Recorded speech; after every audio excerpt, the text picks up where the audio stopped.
ಬಿಸಿಲನಾಡು ರಾಯಚೂರು ಜಿಲ್ಲೆಗೂ ಅಭಿವೃದ್ಧಿಗೂ ಸಂಬಂಧವೇ ಇಲ್ಲ ಅನ್ಸುತ್ತೆ. ಇಡೀ ಜಿಲ್ಲೆಯಲ್ಲಿ ಒಂದೇ ಒಂದು ಉತ್ತಮ ರಸ್ತೆಗಳಿಲ್ಲ. ಅದರಲ್ಲೂ ಸಿಂಧನೂರು ಕುಷ್ಟಗಿ ರಾಜ್ಯ ಹೆದ್ದಾರಿ ಹದಗೆಟ್ಟು 10 ವರ್ಷ ಕಳೆದಿದ್ರೂ ಇನ್ನೂ ಸುಧಾರಣೆ ಕಂಡಿಲ್ಲ. ಕಳೆದ ವರ್ಷವೊಂದರಲ್ಲೇ ತಗ್ಗು ದಿಣ್ಣೆಗಳೇ ತುಂಬಿರುವ ಈ ರಸ್ತೆಯಲ್ಲಿ 16 ಜನ ಮೃತಪಟ್ಟಿದ್ರೆ 166ಕ್ಕೂ ಹೆಚ್ಚು ಜನ ಗಂಭೀರ ಸ್ವರೂಪದ ಗಾಯಗೊಂಡಿದ್ರು. ಆಗ್ಲೋ ಈಗ್ಲೋ ಈ ರಸ್ತೆಗೆ ಕೋಟಿಗಟ್ಟಲೆ ಹಣ ಖರ್ಚು ಮಾಡಿ ಒಂದಿಷ್ಟು ತೇಪೆ ಹಚ್ಚಿರುವುದನ್ನ ಬಿಟ್ರೆ ಅಧಿಕಾರಿಗಳು ಬೇರೆ ಏನನ್ನೂ ಮಾಡಿಲ್ಲ. ಈ ಬಗ್ಗೆ ನಮ್ಮ ಪ್ರತಿನಿಧಿ ಸಿದ್ದು ಬಿರಾದಾರ್ ರಸ್ತೆ ಅವ್ಯವಸ್ಥೆಯನ್ನ ತೆರೆದಿಟ್ಟಿದ್ದಾರೆ.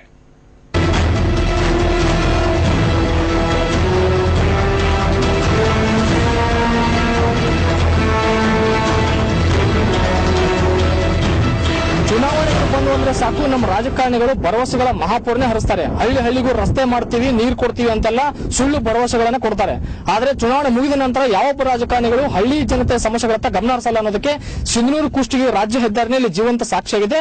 ನಾವು ಇವತ್ತು ಸಿಂಧನೂರು ಕುಷ್ಟಗಿ ರಾಜ್ಯ ಹೆದ್ದಾರಿ ಮೇಲೆ ಇದ್ದೀವಿ. ಈ ಹೆದ್ದಾರಿ ಯಾವ ಪರಿ ಹದಗೆಟ್ಟಿದೆ, ಎಷ್ಟೆಷ್ಟು ಪ್ರಮಾಣದಲ್ಲಿ ತಗ್ಗು ಗುಂಡಿಗಳು ಬಿದ್ದಿದ್ದಾವೆ, ಈ ರಸ್ತೆಯಲ್ಲಿ ಓಡಾಡ್ತಕ್ಕಂಥ ಜನ ಅದು ಯಾವ ರೀತಿಯ ನರಕ ಯಾತನೆ ಅನುಭವಿಸ್ತಾರೆ ಅನ್ನೋದ್ರ ಬಗ್ಗೆ ನಾವು ನಿಮಗೆ ಇವತ್ತು ಅದರ ರಸ್ತೆ ದರ್ಶನ ಮಾಡಿಸ್ತೀವಿ. ನಾವಿವಾಗ ಸಿಂಧನೂರು ಕುಷ್ಟಗಿ ರಸ್ತೆ ಮೇಲೆ ಇದ್ದೀವಿ. ನೀವು ನೋಡ್ತಾ ಇರಬಹುದು ಈ ದೃಶ್ಯದಲ್ಲಿ ರೈಟ್ ಸೈಡ್ ಅಲ್ಲಿ ಈ ರಾಜ್ಯ ಹೆದ್ದಾರಿಯ ದೃಶ್ಯ ಸಂಪೂರ್ಣವಾಗಿ ರಸ್ತೆ ಮೇಲೆ ಸಂಪೂರ್ಣವಾಗಿ ಕಿತ್ಕೊಂಡು ಹೋಗಿದೆ. ನೀವು ನೋಡ್ತಾ ಇರಬಹುದು ಈ ತಗ್ಗು ಗುಂಡಿಗಳನ್ನ ನೋಡಿದ್ರೆ ಈ ರಸ್ತೆ ಮೇಲೆ ವಾಹನಗಳು ಓಡಾಡೋಕೆ ಯಾವುದೇ ಯೋಗ್ಯತೆ ಇಲ್ಲ ಅಂತ ನಾವು ಹೇಳಬೇಕಾಗುತ್ತೆ. ಸೊ ಸಂಪೂರ್ಣವಾಗಿ ಈ ರಸ್ತೆ ಕಿತ್ತೋಗಿರ್ತಕ್ಕಂಥದ್ದು ನಿಜಕ್ಕೂ ಈ ರಸ್ತೆ ಮೇಲೆ ಓಡಾಡ್ತಕ್ಕಂಥ ಜನರಿಗೆ ನಿತ್ಯ ಶಾಪವಾಗಿ ಕಾಡ್ತಾ ಇದೆ. ಈ ರಸ್ತೆ ಪ್ರಮುಖವಾಗಿ ಡಾಂಬರ್ ಸಂಪೂರ್ಣ ಕಿತ್ಕೊಂಡು ಹೋಗಿದೆ, ರಸ್ತೆಯು ಕೂಡ ಸಂಪೂರ್ಣ ಕಿತ್ಕೊಂಡು ಹೋಗಿದೆ. ಈ ಮೊಳಕಾಲು ಉದ್ದದ ತಗ್ಗುಗಳಿಂದಾಗಿ ಇಲ್ಲಿ ಓಡಾಡ್ತಕ್ಕಂಥ ವಾಹನ ಸವಾರರು ಸಾಕಷ್ಟು ನರಕಯಾತನೆ ಅನುಭವಿಸುತ್ತಿದ್ದಾರೆ. ಈಗಾಗಲೇ ಹಲವಾರು ಅಪಘಾತಗಳು ಕೂಡ ಈ ರಸ್ತೆಯಲ್ಲಿ ಸಂಭವಿಸಿದ್ದಾವೆ. ಇನ್ನು ಸಂಪೂರ್ಣವಾಗಿ ಸುಮಾರು ಸಿನ್ನೂರಿಂದ ಕುಷ್ಟಗಿವರೆಗೂ ಸುಮಾರು 50ರಿಂದ 60 ಕಿಲೋಮೀಟರ್ ರಸ್ತೆ ಇದೇ ರೀತಿಯಾಗಿದೆ. ಸಂಪೂರ್ಣವಾಗಿ ತಗ್ಗು ಗುಂಡಿಗಳು ಬಿದ್ದಿದ್ದಾವೆ. ಈ ಮರದಲ್ಲಿ ಓಡಾಡ್ತಕ್ಕಂಥ ಬಸ್ ಇರಬಹುದು, ಸಾರ್ವಜನಿಕ ವಾಹನಗಳಿರಬಹುದು, 4 ವೀಲರ್ ಇರಬಹುದು, 2 ವೀಲರ್ ಇರಬಹುದು, ಸಾಕಷ್ಟು ಬಾರಿ ಅಪಘಾತಗಳಿಗೀಡಾಗಿದ್ದಾವೆ. ಈಗಾಗಲೇ ಸುಮಾರು 13ಕ್ಕೂ ಹೆಚ್ಚು ಜನ ಈ ರಸ್ತೆಯಲ್ಲಿ ಕಳೆದ ವರ್ಷ ಮೃತಪಟ್ಟಿದ್ದಾರೆ. ಸೊ ಆದ್ರೂ ಕೂಡ ಈ ರಸ್ತೆ ಇವತ್ತಿಗೂ ಸುಧಾರಣೆ ಆಗ್ತಾ ಇಲ್ಲ. ಇಲ್ಲ ಮತ್ತು ಮಾತಾಡೋದಕ್ಕೆ ಒಬ್ಬರು ಸ್ಥಳೀಯರಿದ್ದಾರೆ, ನಿತ್ಯವೂ ಈ ರಸ್ತೆ ಮೇಲೆ ಓಡಾಡ್ತಕ್ಕಂಥ ಸಾರ್ವಜನಿಕರು ಇದ್ದಾರೆ. ಅವ್ರು ಏನ್ ಹೇಳ್ತಾರೆ ಈ ರಸ್ತೆ ಬಗ್ಗೆ ಅಂತ ಕೇಳೋಣ. ನೀವು ಡೈಲಿ ರೋಡ್ ಓಡಾಡ್ತಿರಲ್ಲ, ಹೆಂಗೈತಿ ರೋಡ್? ಒಟ್ಟ ಈ ರೋಡ್ ಮಾಡೋರು ಸರಿ ಇಲ್ರಿ. ಒಟ್ಟ ಇಲ್ಲಿವರೆಗೆ ಏನು ಯಾರು ಬಂದು ನೋಡೇ ಇಲ್ಲ. ಇದ್ರ ಒಟ್ಟ ಎಲ್ಲಾರ ಲಾರಿ ಕೂಡ ಸಿಗಿಬಿದ್ರು ಕೂಡ ಬಂದು ನೋಡಿರಲ್ಲ, ಗಿಡ ಬಿದ್ರು ಕೂಡ ತೆಗೋರಿಲ್ರಿ.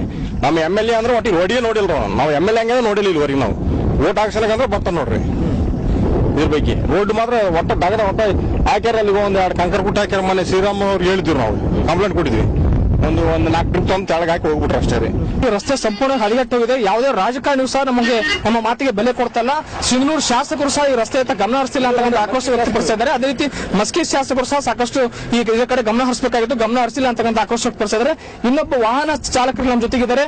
ಈ ರಸ್ತೆ ಮೇಲೆ ಬಂದಿದ್ದಾರೆ, ಯಾವ ರೀತಿ ನರಕಯಾತನೆ ಅನುಭವಿಸಿದ್ರು, ಯಾವ ರೀತಿ ತೊಂದರೆ ಆಯ್ತು ಅಂತ ತಿಳ್ಕೊಳ್ಳೋಣ. ನೀವು ರೋಡ್ ಮೇಲೆ ಬರ್ತಾ ಇದ್ದಲ್ಲ, ಏನೇನ್ ತ್ರಾಸ ಆಯ್ತು?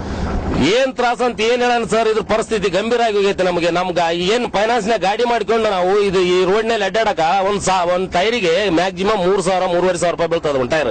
ಆ ಟೈರ್ ನಾವು ತಗೋಬೇಕಾದ್ರೆ ಎಷ್ಟು ಕಷ್ಟ ಐತೆ. ಗಾಡಿ ಫೈನಾನ್ಸ್ ಕಟ್ಟಕ ತೊಂದರೆ ಆಗೈತೆ. 10 ಕಿಲೋಮೀಟರ್ ರಸ್ತೆ ನಾವು ಕ್ರಮಿಸಬೇಕಾದ್ರೆ ಸುಮಾರು 4 ಗಂಟೆವರೆಗೂ ಸಮಯ ಬೇಕಾಗುತ್ತೆ ಅಂತಕ್ಕಂಥ ಆಕ್ರೋಶ ವ್ಯಕ್ತಪಡಿಸಿದ್ರೆ. ಹಲವಾರು ಬಾರಿ ರಸ್ತೆ ಮೇಲೆ ಅಪಘಾತ ಸಂಭವಿಸಿದ್ರು ಸರ್ಕಾರ ಕಿವಿಗೊಡ್ತಲ್ಲ ಅಂತಕ್ಕಂಥ ನಾವು ಇಲ್ಲಿ ಗಮನಿಸಬೇಕಂತ ಅಂಶ. ಇನ್ನು ನಾವು ಮುಂಭಾಗದಲ್ಲಿ ಹೋಗೋಣ. ಇನ್ನು ಮುಂದ್ಗಡೆ ಸಾಕಷ್ಟು ಈ ರಸ್ತೆ ಹದಗೆಟ್ಟೋಗಿದೆ. ಹಲವಾರು ಇಲ್ಲಿ ಬಸ್ಗಳು ಓಡಾಡ್ತವೆ. ಬಸ್ ಸಂಚಾರ, ಬಸ್ ನಲ್ಲಿ ಬರ್ತಕ್ಕಂಥ ಪ್ರಯಾಣಿಕರನ್ನು ಮಾತಾಡ್ಸೋಣ. ಯಾವ ರೀತಿ ರಸ್ತೆ ಹದಗೆಟ್ಟಿದೆ, ಪ್ರಯಾಣಿಕರು ಬಸ್ ನಲ್ಲಿ ಹೋಗ್ತಕ್ಕಂಥ ಪ್ರಯಾಣಿಕರು ಯಾವ ರೀತಿ ತೊಂದರೆ ಅನುಭವಿಸ್ತಾರೆ ಅನ್ನೋಣ. ಈ ಬಸ್ ನಲ್ಲಿ ಪ್ರಯಾಣಿಸತಕ್ಕಂಥ ಪ್ರಯಾಣಿಕರಿಂದ ಕೇಳಿ ತಿಳ್ಕೊಳ್ಳೋಣ. ಇನ್ನು ರಸ್ತೆ ಯಾವ ರೀತಿ ಅನ್ನೋದನ್ನ ಮುಂದೆ ತಿಳ್ಕೊಳ್ಳೋಣ.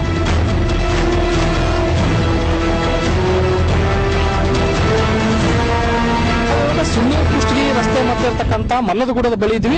ನೀವು ರಸ್ತೆ ನೋಡ್ತಾ ಇರಬಹುದು. ಇಲ್ಲಿ ಯಾವ ರೀತಿ ತಗ್ಗು ದಿಣ್ಣೆಗಳು ಬಿದ್ದಿದೆ ಅಂತಕ್ಕಂಥದನ್ನ ನಾವು ನೋಡ್ತಾ ಇರಬಹುದು.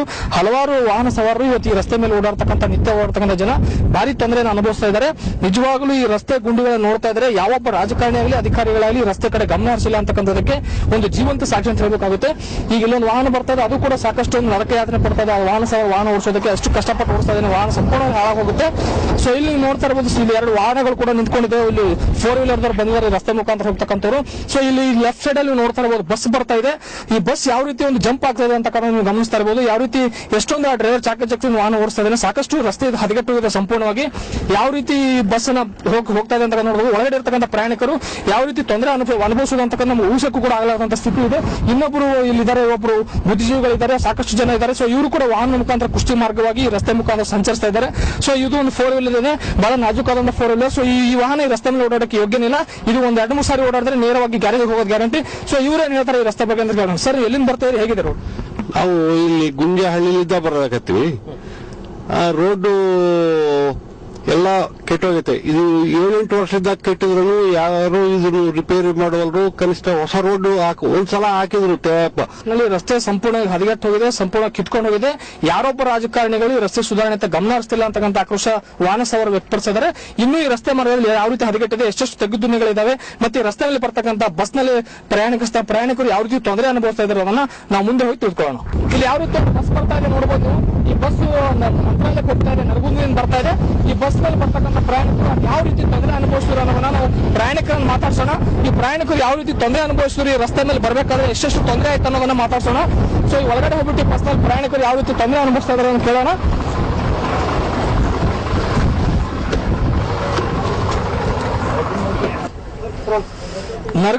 ನರಗುಂದದಿಂದ ಮಂತ್ರಾಲಯಕ್ಕೆ ಹೋಗ್ತಕ್ಕಂತ ಒಂದು ಬಸ್ ಈ ಕುಷ್ಟಗಿ ಮಾರ್ಗವಾಗಿ ಸಿಂಧೂರು ಮುಖಾಂತರ ಬರ್ತಾ ಇದೆ. ಈ ಬಸ್ ಡ್ರೈವರ್ಗೆ ಮಾತಾಡ್ಸೋಣ, ಈ ರಸ್ತೆ ಹೇಗಿತ್ತು, ಈಗೆಲ್ಲ ತ್ರಾಸ ಆಯ್ತು ಅಂತ. ಎಲ್ಲಿಂದ ಬರ್ತಾ ಇದ್ರಿ, ಎಷ್ಟು ತ್ರಾಸ ಆಯ್ತು? ನಾವು ನರಗುಂದಿಂದ ಬರ್ತೇವೆ ಸರ್. ನರಗುಂದಿಂದ ಕುಷ್ಟಗಿವರೆಗೂ ಪರವಾಗಿಲ್ಲ ಸರ್ ರೋಡ್. ಕುಷ್ಟಗಿಯಿಂದ ತಾವರಗೆರೆವರೆಗೂ ಸಿಂಗಲ್ ರಸ್ತೆ ಆದ್ರೂ ಪರವಾಗಿಲ್ಲ ಸರ್. ತಾವರಗೆರೆಯಿಂದ ಸಿನ್ನೂರು ಮಾತ್ರ ಸ್ವಲ್ಪ ಜಾಸ್ತಿ ಇದೆ ಸರ್. ಮಳೆಗಾಲದಂತೂ ಬಹಳ ತ್ರಾಸ ಆಗುತ್ತೆ ಸರ್. ನಾವಿಲ್ಲಿ ಬರಾಕತ್ತೆ 4-5 ವರ್ಷ ಸುಮಾರು ನಾವು ಬರಾಕತ್ತಿಲ್ಲ. ಇವತ್ತಿಗೂ ರೋಡ್ ಸುಧಾರಿಸ್ತಾ ಇಲ್ಲ. ಎಲ್ಲಾ ಕಡೆನೂ ಸುಧಾರಿಸ್ತೀವಿ. ಇಲ್ಲಿ ಯಾಕೋ ಅದು ಗೊತ್ತಿಲ್ಲ. ಒಟ್ಟು ತಾವರಗೆರೆಯಿಂದ ಸಿನ್ನೂರ ಮಟ್ಟ ಮಾತ್ರ ಇಷ್ಟು ಮಟ್ಟ ತೆಗೆದು ಸಿನ್ನೂರಿನಿಂದ ಕುಷ್ಟಗಿಗೆ ಬರ್ತಕ್ಕಂಥ 68 ಕಿಲೋಮೀಟರ್ ರಸ್ತೆ ಕ್ರಮಿಸೋದಕ್ಕೆ 2-3 ಗಂಟೆ ಬೇಕಂತಕ್ಕಂಥ ಮಾತನ್ನ ಡ್ರೈವರ್ ಹೇಳ್ತಾ ಇದ್ದಾರೆ. ರಸ್ತೆ ಮೇಲೆ ಓಡಾಡ್ತಾ ಇದ್ವಿ, ಇವತ್ತಿಗೂ ಸುಧಾರಿಸಿಲ್ಲ ಅಂತಕ್ಕಂಥ ಮಾಹಿತಿ ಕೊಡ್ತಾ ಇದ್ದಾರೆ.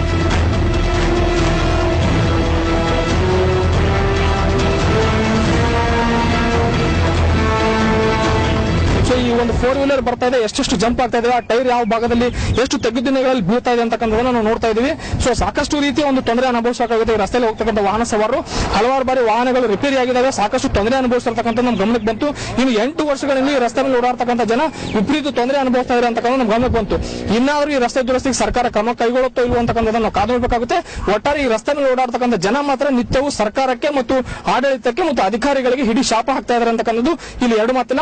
ಅದೇ ರೀತಿ ನೀವು ಲೆಫ್ಟ್ ಸೈಡ್ ನೋಡ್ತಾ ಇರಬಹುದು, ಒಂದು ಬಸ್ ಬರ್ತಾ ಇದೆ, ಯಾವ ರೀತಿ ಒಂದು ಈ ಸೈಡ್ ನಲ್ಲಿ ಹೋಗ್ತಾ ಇದೆ ಬಸ್ ನವರು ಸಾಕಷ್ಟು ರೀತಿಯ ಒಂದು ತೊಂದರೆ ಅನುಭವಿಸ್ತಾ ಇದೆ ಅಂತಕ್ಕಂಥ ನಾವು ನೋಡ್ತಾ ಇರಬಹುದು. ಈ ಬಸ್ ಅವರನ್ನು ಕೂಡ ನಾವು ಮಾತನಾಡಿಸಿದ್ವಿ. ಈ ಬಸ್ ಯಾವ ರೀತಿ ಇಲ್ಲಿ ರಸ್ತೆ ಮೇಲೆ ಬರುತ್ತೋ ಅಂತಕ್ಕಂಥದ್ದನ್ನು ನೋಡ್ತಾ ಇರಬಹುದು. ಎಷ್ಟೊಂದು ಗಲೀಜಿದೆ, ಎಷ್ಟೊಂದು ಧೂಳುಮಯವಾಗಿದೆ, ರಸ್ತೆ ಸಂಪೂರ್ಣ ಕಿತ್ಕೊಂಡು ಹೋಗಿದೆ ಅಂತಕ್ಕಂಥ ಇದು ಕೂಡ ಒಂದು ಸಾಕ್ಷ್ಯವಿದೆ.